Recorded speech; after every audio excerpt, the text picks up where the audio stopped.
Hi everybody, Shantae Marker here with my Acdf recovery, and 2 months ago I promised that I would bring my video down to the dojo and show you guys the Qigong and the Tai Chi exercises that I had been doing during my initial recovery, exercises that I didn't post. I posted all of the really safe movement that actually had been recommended, but I didn't post any of the movement that I was doing on my own behind the scenes, so to speak, because I didn't want people to do something that might hurt them. And although I felt like it was the right thing to do, and I was super excited when my PT people told me that that I had really good range of motion for somebody that had just had a multi-level ACDF. What I was afraid of was that all that extra range of motion may have resulted in a halo or perhaps my hardware not being embedded properly. And that was not the case. My hardware is great. It's fully embedded, so I feel confident in now sharing the movements that I was doing. And these videos are for entertainment purposes, though, for those of you that are home bored and waiting to start your own PT. If you do choose to try to do some of this, I would definitely encourage you to double check with your healthcare providers, because everybody's situation is different and unique, and everybody's body responds differently. And I was already doing all of these movements for many years before my ACDF, so for me, my body was not learning something new. It was just doing something it had always done, but in a more modified way. So without further ado, let me show you a little bit of the dojo. And I don't really know how to edit, so I'm just going to do a little sweep around, and you can see what you can see. That's the office. And now let's go out onto the mat. I've been back here actually since early November doing massages, but I haven't been teaching any classes. I've taught a couple of classes, but nothing major. And I recently started going back to the Aikido classes just to do the warm-ups, which I'll probably share later on in the week or maybe next week in case you want to see what's doable at 4 months after ACDF. My surgery was September 4th, and it's now January 7th, so it's been about 4 months. I was real good about my PT. I went to all my PTs, and I did the homework that they told me to do, and now you'll get to see some of the extra stuff I was also doing that I really feel strongly helped. And here we go. Set this up.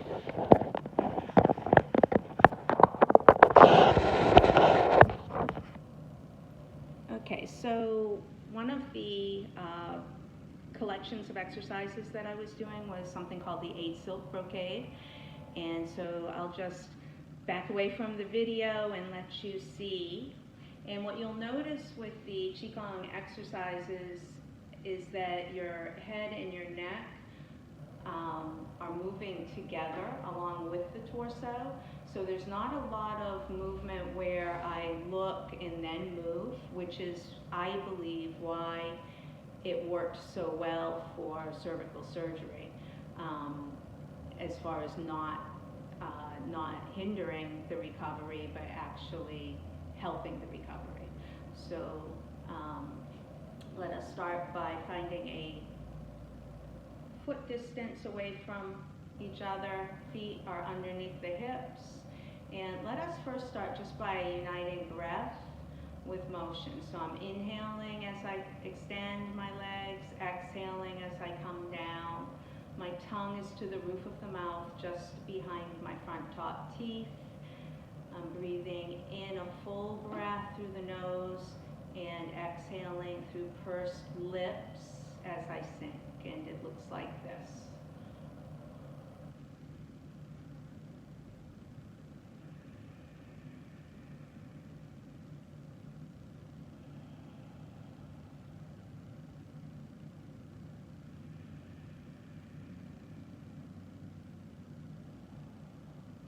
Now, rising and adding the hands that my hands move through the whole range of motion.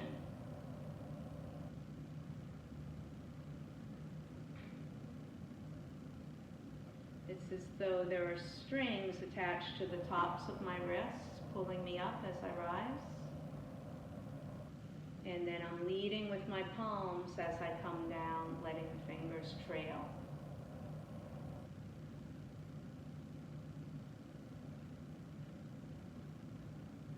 Now gathering the chi. And so in this one, be careful of how high you raise if you have to modify it, and do not go directly overhead, but perhaps go a little bit in front of the face like this. That's perfectly fine and may be necessary, since doing too much overhead, over shoulder work can stress out the traps in the neck and give you some additional inflammation and pain. Inhaling up, exhaling down. And always I'm inhaling through the nose, exhaling through the mouth.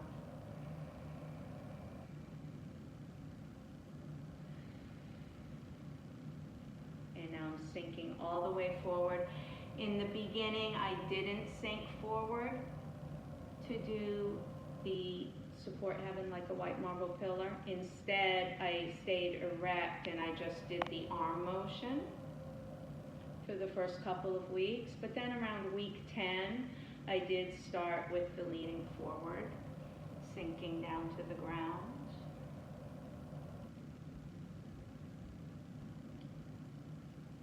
Exhaling the whole way down through the pursed lips, and inhaling the whole time up through the nose.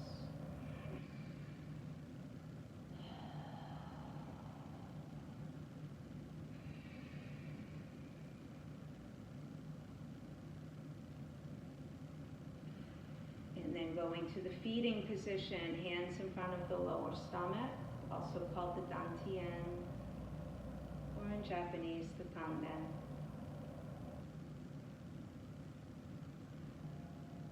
And then in this next motion, crane spreads wings, I'm leading the hand through space with my gaze. I'm also grazing my inner arm to stimulate the lung meridian. It looks like I'm looking at the hand, but in truth, I'm leading it through space. So I'm looking a few inches in front of where it's going to go. Notice how my torso is twisting, and that's why I'm changing direction. I'm not turning my head and neck. I'm twisting at the waist. So I think this is really important, twisting at the waist.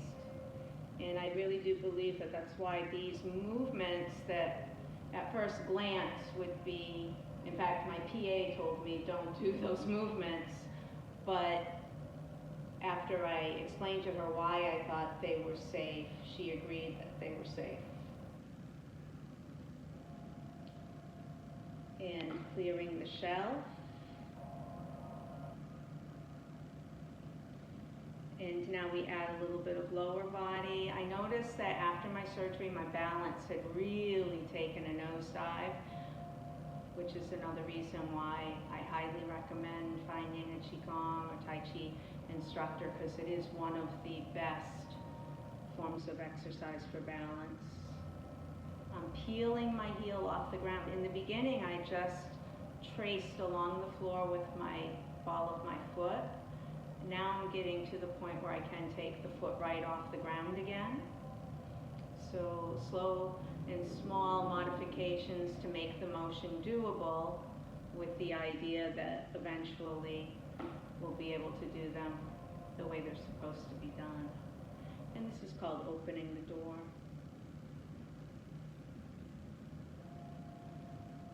And now both hands sweep to the left for bow and arrow. And again, I'm twisting at my waist.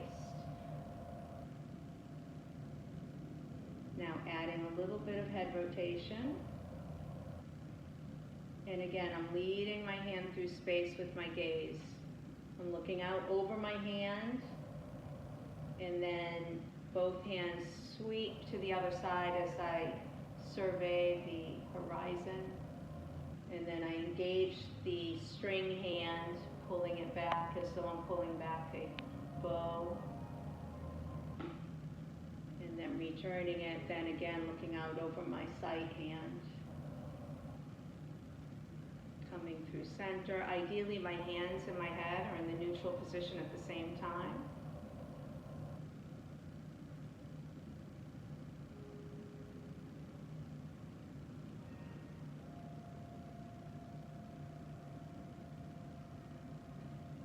No breath as I transition and sweep the hands from one side to the other with my head. But I inhale as I open up the chest and the arms. And I exhale as I return through the mouth. No breath as I transition. And inhale. And exhale. And no breath. And now let's close the door. Palms come to a supinated or palm up position, and I'm sunk into my knees, rooted in. And then as I extend the legs, I separate the hands. Left is up, right is down, and elevate a little bit on the heels. The whole time, and this is really key, I think this is one of the reasons why this did prove to be so great for the neck, is I'm imagining a string attached to the top of my head, and it's elevating my head and neck. So it's like I'm consciously trying to create space between the cervical vertebrae. Inhaling as I rise.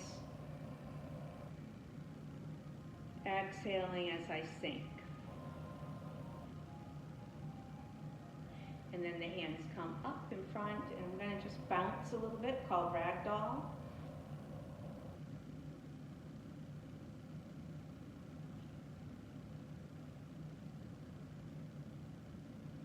Dropping the hands. I'm leaving out beating the drum because that one's just too easy to get injured on for somebody with a cervical spine injury or any spine injury. Embrace the full moon for double breaths. One deep breath through the nose followed by a sniff. It sounds like this.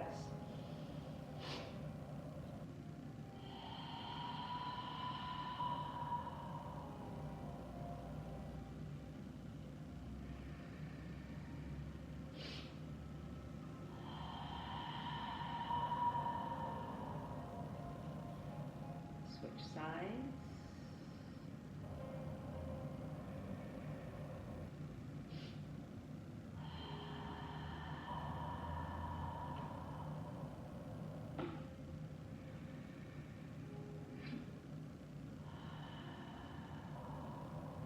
And then I'm going to finish with a little bit of tapping on the outsides of the arms, the insides of the arms,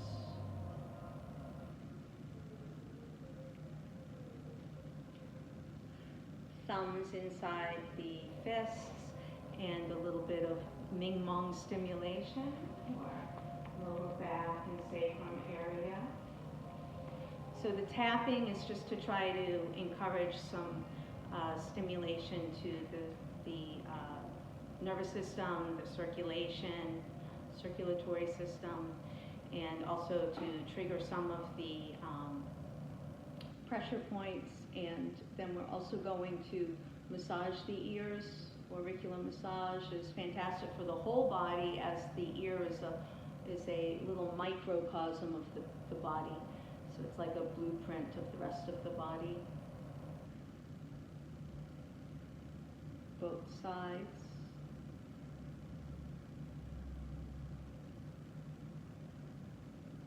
Okay. So that is an abbreviated version of the 8 silk brocade that I did really from the beginning. You know, once I was out walking, on the street without the collar, I started doing these activities as well.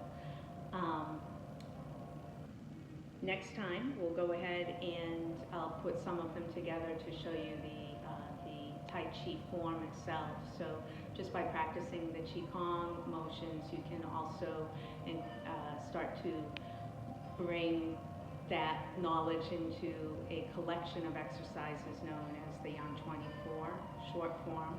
So everything that is Tai Chi is actually coming from Qigong, but Qigong is more of a wellness technology, so not everything that is Qigong is Tai Chi. For instance, the tapping or the auricular massage, some of those movements are not considered Tai Chi. But all of the Tai Chi motions, like embrace the full moon, part the pony's mane, crane spreads wings, all of those can be found in the Qigong. So I hope you enjoy this, and for the two people that had asked me to do a demonstration on the YouTube because we couldn't send it via a text message video, I hope you enjoy. Until next time, have a great one. Bye-bye.